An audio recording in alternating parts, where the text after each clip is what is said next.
Politics in America sucks. Done it. I mean, I know that for most people, politics just always sucks. Most people would rather have a root canal than think about politics. But even for people who find politics interesting, politics today just really sucks. And that's because politics is just so mean. It's so dysfunctional, so nasty. It's so divisive. And all that negativity, it's destructive and it's only getting worse. So, how do we make politics suck less? What we need to do is to reverse the amount of dysfunction and negativity, the lack of cooperation in government. But how do we do that when it's so ingrained in our political psyche? So, you're probably not going to like the answer, but here it is. I propose that what we need is a permanent third party in addition to the Democrats and the Republicans. Not just any party, no.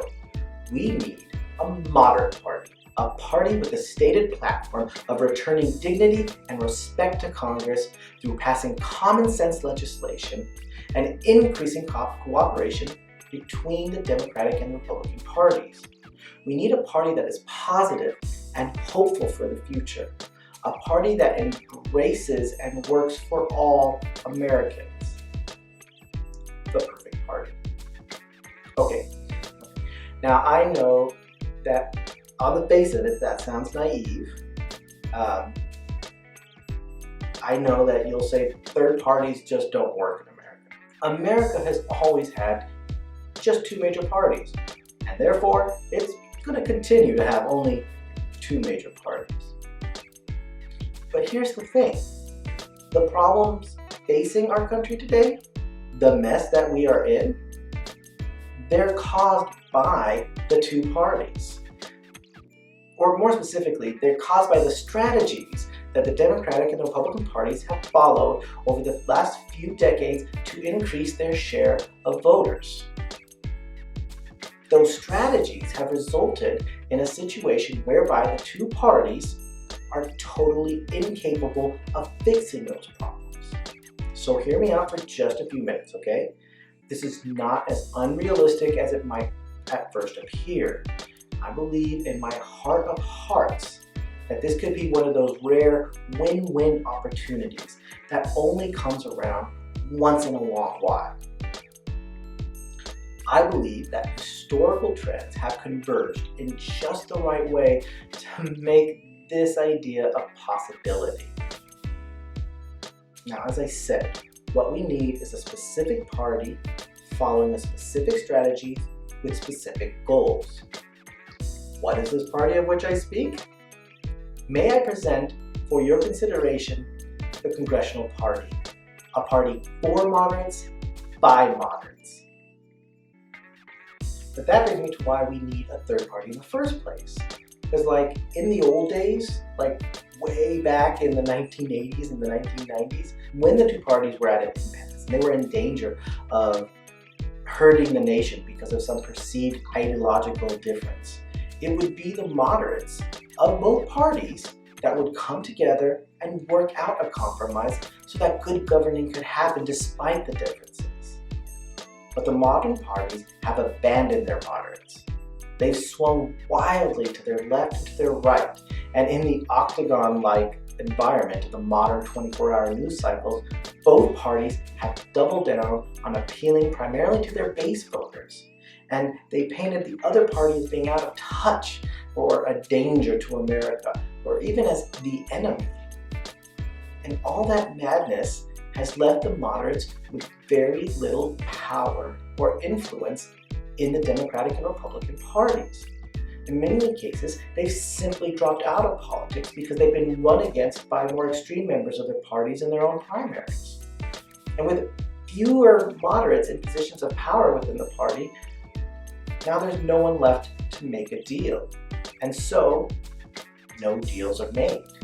In politics today, compromise is a bad word. Bipartisanship is viewed as weakness. In fact, today, both parties would rather take a lose-lose deal over a win-win deal. Because one of the parties' win is going to be perceived as being a bigger win than the other party. And so nothing is passed ever.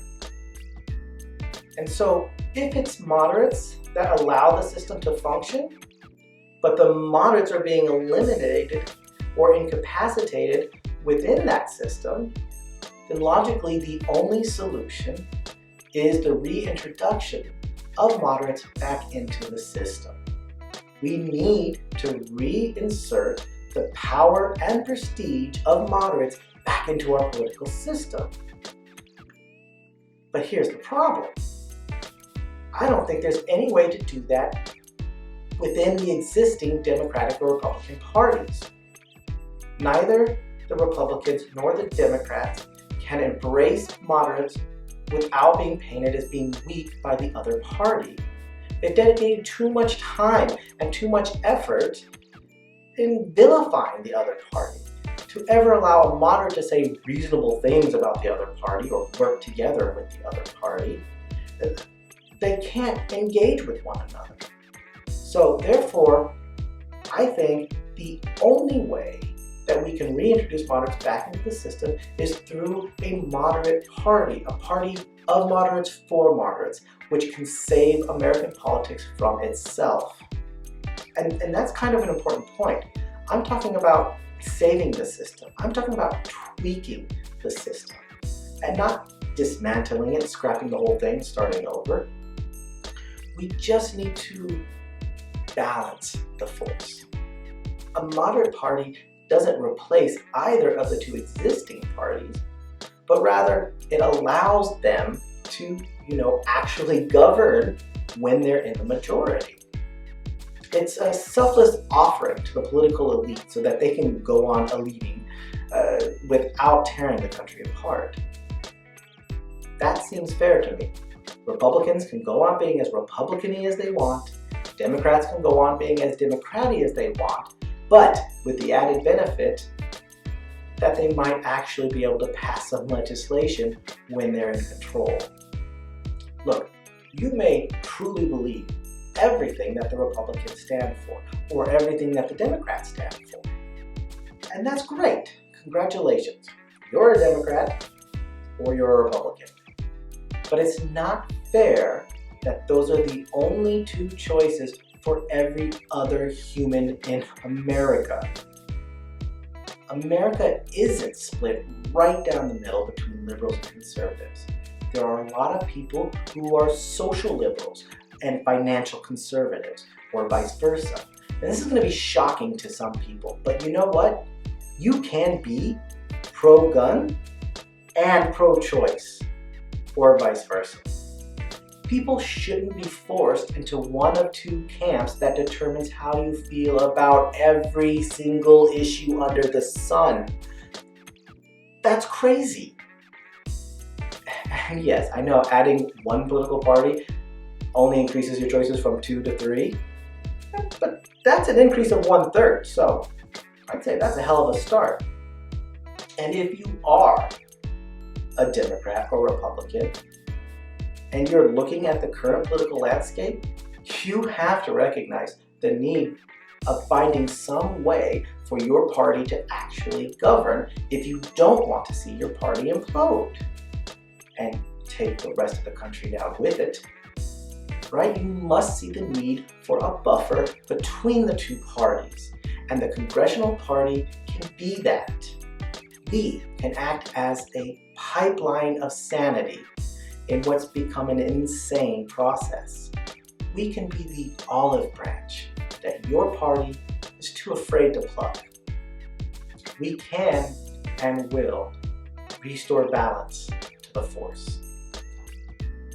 Now, I know there's a lot of things that need to be addressed before anyone else thinks that starting a third party is important.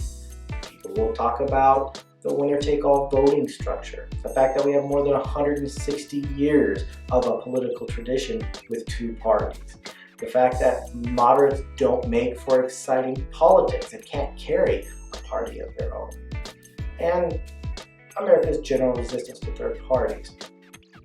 Now, I plan on exploring all of those in future videos, but I don't think any of those are insurmountable obstacles. I think that right now in this climate, this is not only possible, but the best idea for fixing our politics. So that is how, in my humble opinion, we make American politics suck less. Now, is this likely to happen? No. But would it be awesome? Hells yeah! Anyways, thanks for watching.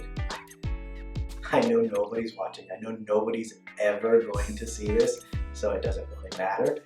But I really think it's a good idea. I really think it's the best way to fix the mess that we're facing. So I felt I just needed to put it out there into the universe and see if the universe liked it. Now maybe the universe will chew on it and spit it right back in my face, but maybe the universe will go like, needs song, but not bad. Anyways, we'll see. So thank you for watching, and as this was my very first YouTube video, I do apologize if it wasn't, as they say in the biz, very good. But join me next time, won't you, when we take a look at what it means to be a moderate, according to me, anyways. But in the meantime, remember, goodbye.